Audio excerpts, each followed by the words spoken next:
Assalamualaikum warahmatullahi wabarakatuh. Kembali lagi di video saya, Aditya Bagus Setiawan. Video kali ini saya akan menjelaskan mengenai tentang manajemen ekspor-impor. Video ini dibuat untuk pemenuhan tugas ujian tengah semester. Untuk yang pertama, di video ini saya akan menjelaskan bagian alur dari ekspor. Yang pertama di sini ada korespondensi dan pembuatan kontrak. Artinya, eksportir mengadakan korespondensi dengan importir di luar negeri untuk menawarkan dan negosiasi komoditi. Dalam hal ini harus dicantumkan jenis barang, kualitas, kuantitas, syarat-syarat pengiriman, dan lain-lain. Yang kedua, di sini ada pembukaan LC. Nah, importir akan meminta opening bank atau bank devisa untuk membuka LC sebagai jaminan dana yang akan digunakan untuk melakukan pembayaran kepada eksportir sesuai dengan kesepakatan pada sales kontrak. Nah, opening bank ini akan melakukan pembukaan LC melalui bank korespondennya di negara eksportir. Dalam hal ini juga adalah advising bank. Yang ketiga ini ada mengirimkan LC. Advising bank akan memeriksa keabsahan pembukaan LC dari opening bank. Apabila sesuai, maka advising bank akan mengirimkan surat pengantar LC atau advice kepada eksportir yang berhak menerima. Keempat, ini meneruskan LC. Setelah dokumen dikonfirmasi sesuai dengan persyaratan LC, bank penerbit akan menerbitkan LC kepada eksportir. LC ini menjelaskan syarat-syarat pembayaran dan syarat-syarat lain yang harus dipenuhi oleh eksportir sebelum pembayaran dilakukan. Kelima, yaitu penyiapan barang. Diterimanya tersebut, maka eksportir mempersiapkan barang-barang dipesan oleh importir.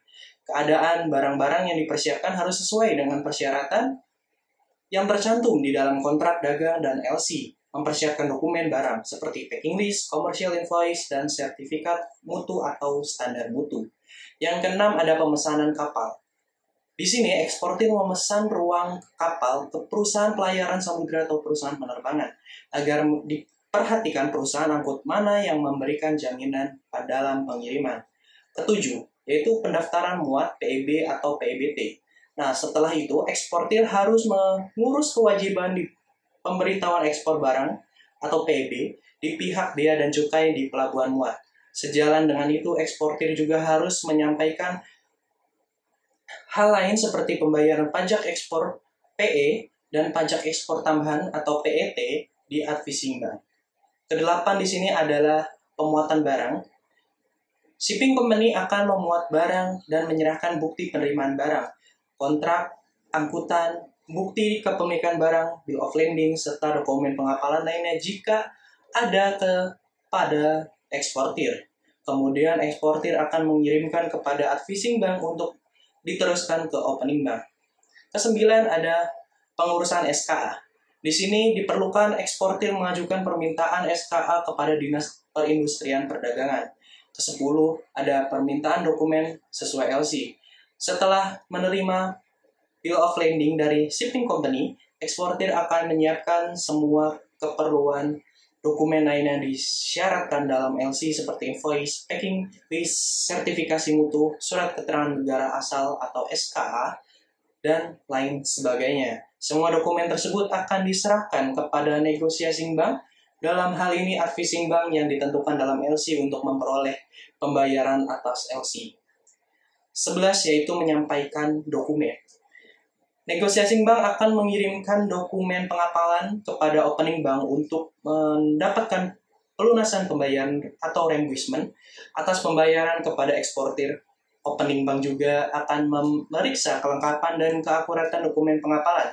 Jika cocok dengan yang syarat dalam LC, maka opening bank akan memberikan reimbursement kepada negosiasi bank. Opening bank selanjutnya memberitahukan penerimaan dokumen pengapalan kepada importir. Importir lalu melunasi dokumen tersebut guna mendapatkan dokumen pengapalan yang berfungsi untuk mengambil barang pemesanan dan shipping agent dari bea cukai setempat. Yang ke-12 yang terakhir adalah pengeluaran barang. Nah, di sini pengeluaran barang adalah dalam maksud artinya adalah pengiriman barang atau pengeluaran barang dari TPS yang telah disahkan atau diabsahkan oleh pihak bea dan cukai. Untuk yang kedua yaitu saya akan menjelaskan mengenai dokumen-dokumen yang diperlukan dalam ekspor-impor. Yang pertama di sini ada commercial invoice atau faktur komersial, merupakan dokumen yang berfungsi sebagai bill of sales, nota penjualan dalam transaksi internasional. Faktur ini berisi detail-detail barang yang diekspor, harganya, dan informasi terkait pihak eksportir dan importir. Selanjutnya ada packing list atau daftar isi kemasan, mencantumkan daftar rinci barang yang ada di dalam kemasan pengiriman. Informasi seperti barang, jumlah, berat, dan ukuran tiap item disertakan dalam memudahkan pengecekan hindari kesalahan pengiriman. Ada lagi Certificate of Origin atau COO.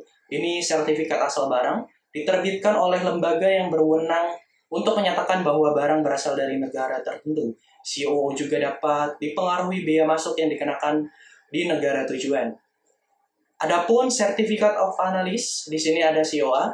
Certificate of Analysis ini dokumen yang berisi hasil pengujian atau analisa terhadap suatu produk atau barang yang memastikan bahwa produk tersebut memenuhi standar keamanan dan kualitas yang dipersyaratkan.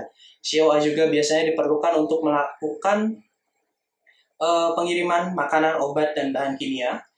Adapun Letter of Credit atau LC di sini, surat kredit. Nah, ini adalah instrumen pembayaran yang diterbitkan oleh bank atas permintaan importir.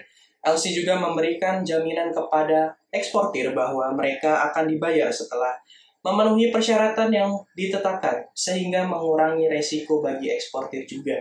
Di sini ada Phytosanitary Certificate atau sertifikat fitosanitasi, diterbitkan oleh otoritas terkait untuk menyatakan bahwa tanaman atau produk tanaman bebas dari hama atau penyakit. Dokumen ini diperlukan untuk ekspor produk pertanian tertentu. Selanjutnya ada dokumen Bill of Landing atau BL atau Consignment, bukti kepemilikan barang selama pengiriman via laut. BL ini diterbitkan oleh operator pelayaran yang berfungsi sebagai kontrak antara pengirim dan pihak pelayaran. Ada lagi sertifikat fumigation atau sertifikat fumigasi. Dokumen ini menyatakan bahwa suatu pengiriman telah fumigasi untuk membunuh hama serangga. Sertifikat ini diperlukan untuk beberapa jenis barang tertentu. Selanjutnya ada dokumen Airway Bill. Di sini ada surat konosemen udara. Berfungsi serupa dengan BL atau Bill of Landing, tetapi digunakan untuk pengiriman barang via udara. AWB juga diterbitkan oleh maskapai penerbangan dan merupakan kontrak antara pengirim dan maskapai. Adapun veterinary sertifikat atau sertifikat veteriner diterbitkan oleh dokter hewan untuk menyatakan bahwa hewan ternak atau produk hewan dalam kondisi sehat dan memenuhi standar yang disyaratkan. Ada sertifikat polis asuransi atau insurance policy, kontrak antara perusahaan asuransi dan tertanggung pemilik barang untuk memberikan perlindungan finansial terhadap kerugian atau kerusakan barang selama proses pengiriman. Adapun weight nota atau nota berat, ini dokumen menunjukkan berat barang biasanya digunakan untuk keperluan internal atau domestik. Ada measurement list atau daftar ukuran, ini mencantumkan dimensi ukuran barang yang akan dikirim. Informasi ini dapat berguna untuk keperluan perhitungan biaya pengiriman atau kapasitas kontainer juga. Selanjutnya yang terakhir ada shipping instruction atau SI. Ini instruksi pengiriman. Instruksi tertulis dari eksportir kepada pihak yang bertanggung jawab atas pengiriman barang. Berisi detail mengenai barang yang akan dikirim untuk memastikan kelancaran proses pengiriman. Itu yang terakhir dari dokumen-dokumen. Selanjutnya di sini adalah untuk memperhatikan gambar tabel Incoterms 2020. Di sini juga mahasiswa tuntut untuk menjelaskan mengenai definisi masing-masing metode pengiriman serta penanggung jawab dan transfer risiko dari masing-masing metode pengiriman. Incoterms 2020 ini adalah aturan standar internasional yang mengatur tanggung jawab dan risiko antar penjual dan pembeli dalam perdagangan internasional. Ada 11 metode pengiriman Incoterms 2020 yang dikategorikan menjadi 4 kelompok, yaitu sebagai kelompok pertama atau kelompok Rule X Watch atau EXW. Di sini EXW adalah penjual hanya bertanggung jawab untuk menyerahkan barang kepada pembeli di lokasi usahanya seperti pabrik, gudang, dan lainnya. Pembeli bertanggung jawab atas semua biaya dan risiko mulai dari lokasi tersebut, termasuk pengangkutan, asuransi, biaya cukai, dan risiko kerusakan atau kehilangan barang. Untuk yang kedua, ini ada kelompok Rule Carry Gauge Page. Di sini ada FCA, FAS, dan FOB. Kita yang ke FCA terlebih dahulu atau free carrier. Di sini penjual bertanggung jawab untuk menyerahkan barang kepada pengangkut yang ditunjukkan oleh pembeli di lokasi yang disepakati. Pembeli bertanggung jawab atas semua biaya dan risiko mulai dari lokasi tersebut, termasuk pengangkutan, asuransi, biaya cukai, dan risiko kerusakan atau kehilangan barang. Adapun FAS di sini free alongside ship, yaitu penjual bertanggung jawab untuk memuat barang di atas kapal di pelabuhan yang telah disepakati. Pembeli juga bertanggung jawab atas semua biaya-biaya dan resiko yang mulai dari ada di sisi kapal, termasuk pengangkutan, asuransi, bea cukai, resiko kerusakan, kehilangan barang. Adapun FOB atau free on board di sini penjual bertanggung jawab untuk memuat barang di atas kapal di pelabuhan yang disepakati dan menanggung biaya dan risiko hingga barang dimuat di atas kapal. Pembeli juga bertanggung jawab atas semua biaya risiko mulai dari kapal dimuat, termasuk pengangkutan, asuransi, bea cukai, dan risiko kerusakan atau kehilangan barang. Di kelompok ketiga di sini ada Rule Cost and Freight. Ini mencakup CFR dan CIF. CFR atau Cost and Freight. Nah, di sini adalah penjual bertanggung jawab untuk menyerahkan barang kepada pengangkut yang ditunjukkan oleh pembeli di pelabuhan tujuan dan menanggung biaya dan risiko hingga barang dimuat di atas kapal dan biaya pengangkutan ke pelabuhan tujuan. Pembeli juga bertanggung jawab atas biaya cukai, asuransi, dan risiko kerusakan atau kehilangan barang di pelabuhan tujuan. Ada lagi CIF, yaitu Cost Insurance and Freight. Penjual bertanggung jawab untuk menyerahkan barang kepada pengangkut yang ditunjukkan oleh pembeli di pelabuhan tujuan dan menanggung biaya dan risiko hingga barang dimuat di atas kapal. Biaya pengangkutan ke pelabuhan tujuan dan asuransi terhadap risiko kerusakan atau kehilangan barang selama pengangkutan. Pembeli bertanggung jawab atas biaya cukai dan risiko kerusakan atau kehilangan barang di pelabuhan tujuan. Untuk kelompok keempat di sini ada kelompok Rule Deliver. Di sini menyakup CPT, CIP, DPU, DIP, dan DDP. Untuk yang CPT yaitu Carry to Pay to. Penjual bertanggung jawab untuk menyerahkan barang kepada pihak pengangkut ditunjukkan oleh pembeli di tempat tujuan yang telah disepakati dan menanggung biaya serta risiko hingga barang dimuat di atas kapal dan biaya pengangkutan ke tempat tujuan. Pembeli pun bertanggung jawab atas biaya cukai, asuransi, risiko kerusakan, dan kehilangan barang di tempat tujuan. CIP atau Carried Insurance Paid To. Penjual bertanggung jawab untuk menyerahkan barang kepada pengangkut yang ditunjukkan oleh pembeli di tempat tujuan disepakati dan menanggung biaya dan risiko hingga barang dimuat di atas kapal. Biaya pengangkutan juga ke tempat tujuan, asuransi terhadap risiko kerusakan atau kehilangan selama pengangkutan. Pembeli pun bertanggung jawab atas biaya cukai, risiko kerusakan atau kehilangan barang di tempat tujuan. Ada DPU yaitu Deliver Place Unload. Penjual bertanggung jawab untuk menyerahkan barang kepada pembeli di tempat tujuan disepakati dan menanggung jawab semua biaya risiko hingga barang dibongkar di tempat tujuan. Pembeli pun bertanggung jawab atas biaya cukai, resiko kerusakan atau kehilangan barang setelah dibongkar. Ada DAP, yaitu Delivered at Place. Penjual bertanggung jawab untuk menyerahkan barang kepada pembeli di tempat tujuan yang disepakati dan menanggung semua biaya serta resiko hingga barang diserahkan kepada pembeli di tempat tujuan. Pembeli tidak bertanggung jawab atas biaya cukai, tetapi bertanggung jawab atas resiko kerusakan atau kehilangan barang yang setelah diserahkan. Di sini ada DDP juga, Delivered Dati Pay, yaitu penjual bertanggung jawab menyerahkan barang kepada pembeli di tempat tujuan yang disepakati dan menanggung semua biaya resiko, termasuk biaya cukai. Pembeli juga tidak bertanggung jawab atas biaya atau resiko apapun. Nah, kali ini saya akan menampilkan tabel, yaitu tabel perbandingan semua metode pengiriman, tanggung jawab penjual, tanggung jawab pembeli, serta transfer resikonya. Untuk metode pengiriman EXW di sini adalah tanggung jawab penjualnya menyerahkan barang di lokasi usaha, tanggung jawab pembelinya semua biaya dan risiko mulai dari lokasi usaha, risiko transfernya saat barang diserahkan di lokasi usaha. Untuk FCA di sini menyerahkan barang kepada pengangkut di lokasi yang disepakati untuk tanggung jawab penjual. Tanggung jawab pembelinya semua biaya dan resiko mulai. Transfer resikonya dia tidak memiliki transfer resiko. Untuk FAS di sini tanggung jawab penjualnya memuat barang di atas kapal pelabuhan yang telah disepakati untuk tanggung jawab penjualnya. Tanggung jawab pembelinya semua biaya dan resiko mulai dari sisi kapal. Transfer resikonya saat barang dimuat di atas kapal. Untuk FOB, tanggung jawab sebagai penjual yaitu memuat barang di atas kapal di pelabuhan yang telah disepakati dan menanggung biaya serta resiko hingga barang dimuat di atas kapal.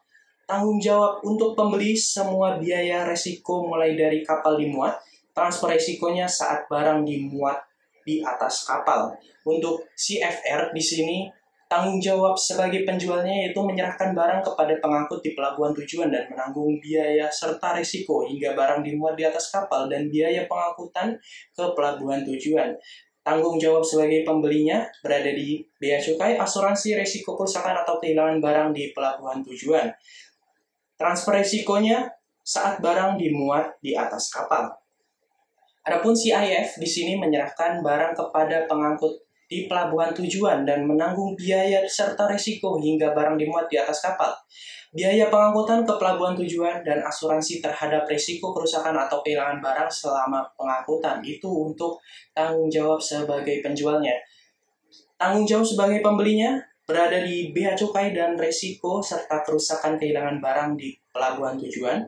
Untuk transfer resikonya saat barang dimuat di atas kapal.